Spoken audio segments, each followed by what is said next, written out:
Yeah, Zohran, let's start here. He did the Aria home stream on Sunday. It was awesome. It is such a pleasure to be here. We got just 2 days. 2 days left in this election. Can you put your hand up if you've already voted? Got anybody here? This morning, actually. But I'm here because at the heart and soul of the arts that we love so much in our city is the ability for artists to be able to afford to live in our city. It's true. And this campaign is about making the most expensive city in the country affordable. And it's such a pleasure and an honor to be here as you bring this joy into New Yorkers' lives. Thank you, man. Because this is what the city's all about. Let's make sure it doesn't become a museum and we have to remember things like this, but we can actually live them every single day. So I ask you all, please come out and vote. Tuesday, I would love to have the honor of being your mayor. Give it up for my...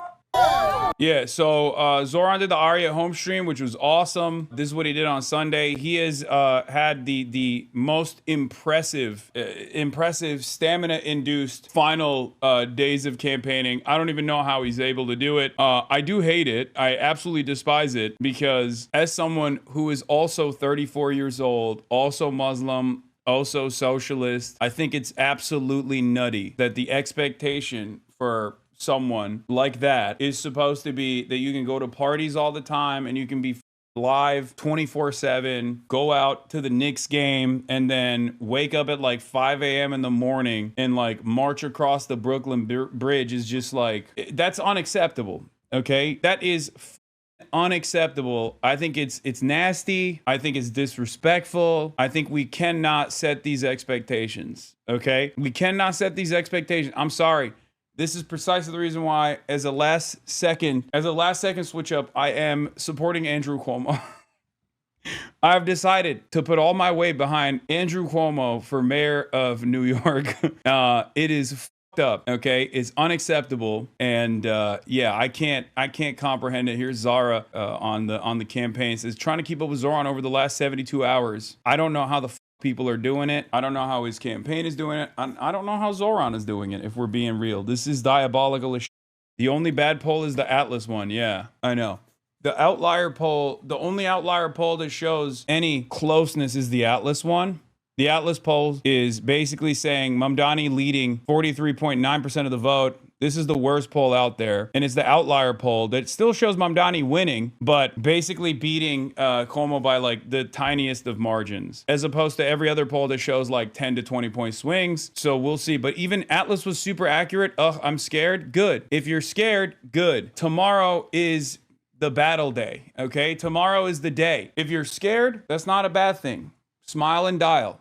If you're not living in New York City, if you're living in New York City, go out, get your friends out to go out to vote. Okay, that's it. But yeah, I am being plastered all over the local TV and all over the New York television sets near you. You might be seeing me on your TV screens, and if you're in and around the New York City area. At least a couple House Democrats from the New York area are not endorsing MAMDANI. Your endorsement took a long time. Schumer still has not endorsed him.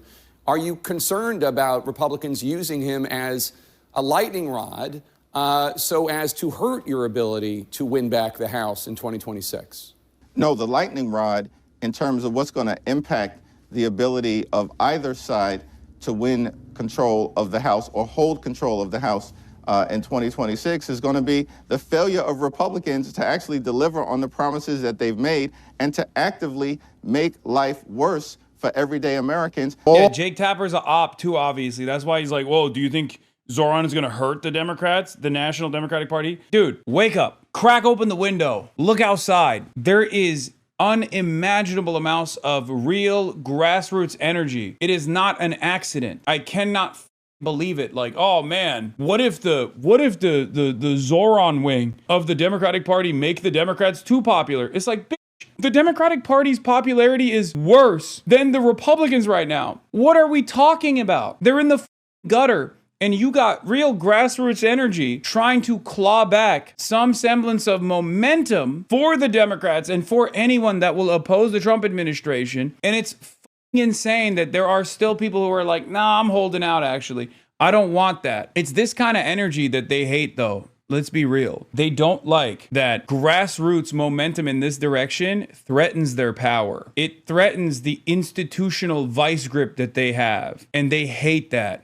That's the reason. That's the other reason why they can't simply lean into this.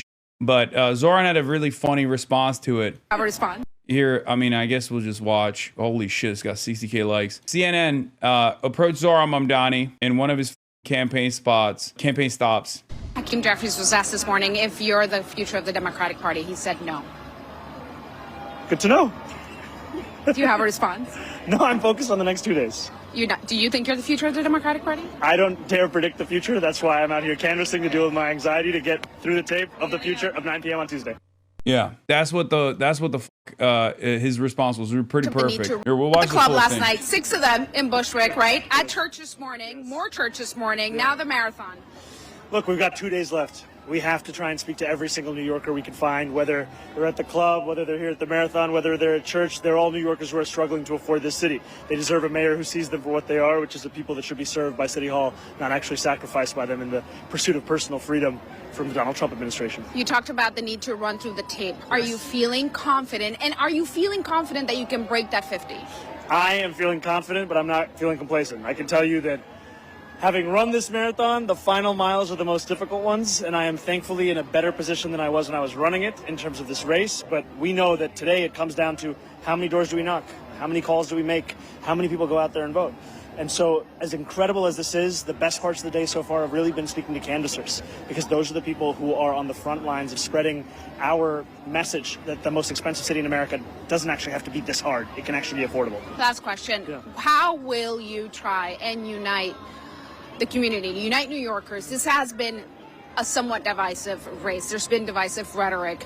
Yeah, not on his end. The fuck has he done? No, actually, like, this is what's so frustrating about this conversation is, like, he doesn't talk about how he's gonna be only a mayor for, like, specific New Yorkers at all. As a matter of fact, he constantly says, I'm the mayor of all New Yorkers. I love New York. I live in New York. This is what I care about. I want to make the city more affordable for everyday New Yorkers so they don't have to leave the city. The only reason why Zohran is divisive is because he's Muslim. That's it. That's it. He's a Muslim dude who holds, remember, the majority opinion on Israel. And not just like the majority opinion for the Democratic Party, because he owns the overwhelming majority opinion on the Democratic Party side. He owns the overwhelming majority opinion on the independent side.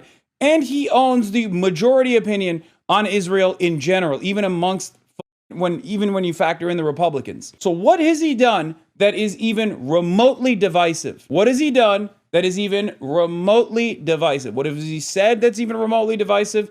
Nothing. Not even a little bit. The only thing that could be considered divisive is that he's doing all this while being Muslim. That's it. Maybe he's divisive to the corporate interests and the corporate donors, the real estate lobbying group and billionaires. He's divisive for those who want to maintain a stronghold of pro-Israel sentiment in New York City. But that's not the majority position at all. Just like the majority position isn't the rich should keep getting richer in this city. From some of the other candidates, how do you unite everyone if you win after Tuesday to make sure the city can come together? I'm going to make it clear that I'm looking to lead the entirety of this city. All 8.5 million people who call it home. I don't care if they voted for me, Andrew Cuomo, Curtis Lee, or didn't vote at all. They're all New Yorkers. They deserve a mayor who's committed to the work of ensuring this is an affordable city. And I'm looking forward to continue to speak to every single New Yorker about how I can earn their trust through the work that we do, which will be to deliver an affordability agenda. How many Red Bulls so far? None today. It's just adrenaline. But probably gonna have one later. Thank you, guys. I can't stand it, man. I can't stand what they're doing to this man. It is so fucked up. Obviously, I try not to add myself to or my own personal feelings on this when covering campaigns like this, but it's just like it's very hard not to, especially given the demographics here, given the background of Zohran Mamdani. But it's been really to observe, you know? And people say, oh, like, look at him smiling all the time. It's like, you got to do that, man. You understand? You have to do that. Weaknesses, any sort of weaknesses are highlighted. Any sort of blemish is turned into this like incredible thing. It's turned into this incredible force. It's so frustrating. I cannot believe he's been able to white knuckle through this entire thing.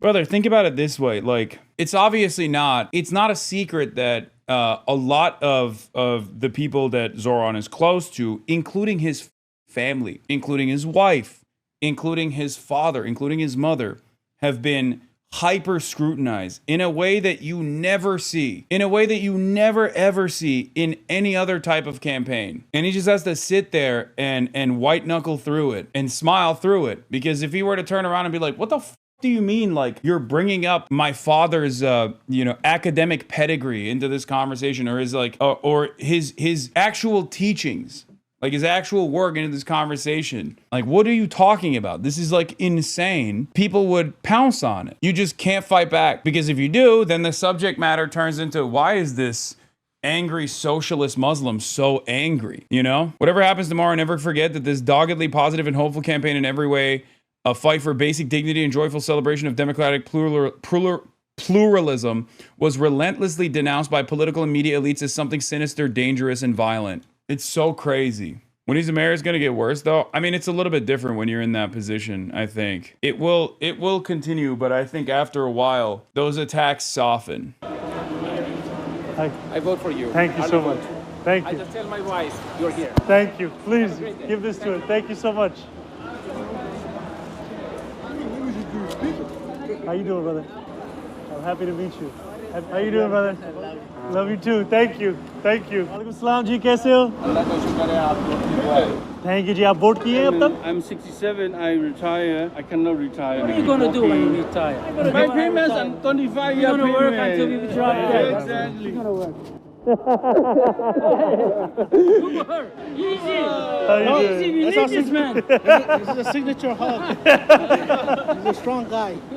How you doing, brother?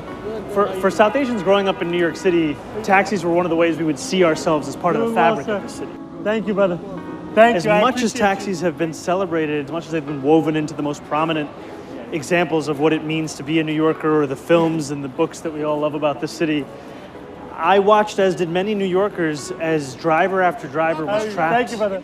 Thank you, inshallah. In debt peonage, and their struggles were simply overlooked by politicians. You know, it's time to also speak to New Yorkers for whom the workday starts at night. It's time to actually look to represent them.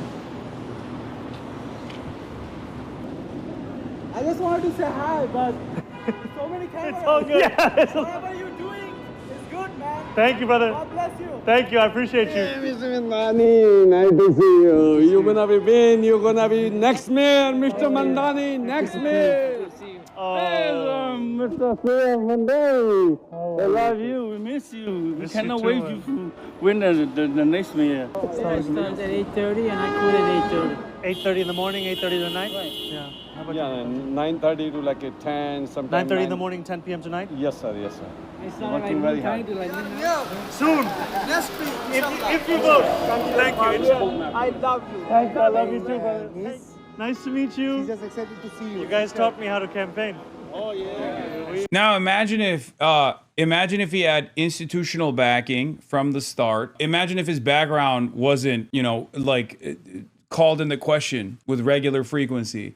Because this is a endlessly replicable campaign. You go out, you're from the community, you go out and you ask people what their issues are in the exact same way that ZOHRAN did. You identify key signature policies that you will advance to make people's financial hardships less bad. And you just run on a platform that is focused on affordability, and you run on a platform that seeks to not undermine working class people, but instead to uplift them. Okay? That's it. This is a replicable campaign, and especially with you're gonna have people of all different kinds of backgrounds that won't get insanely. That won't get endless amounts of attacks saying like, well, this person is Muslim and therefore dangerous. This person is a socialist, therefore dangerous for the finance capital. This person is a Muslim. 9/11 happened in New York. Like, what a gross line of attack, man. What an unimaginably gross line of attack.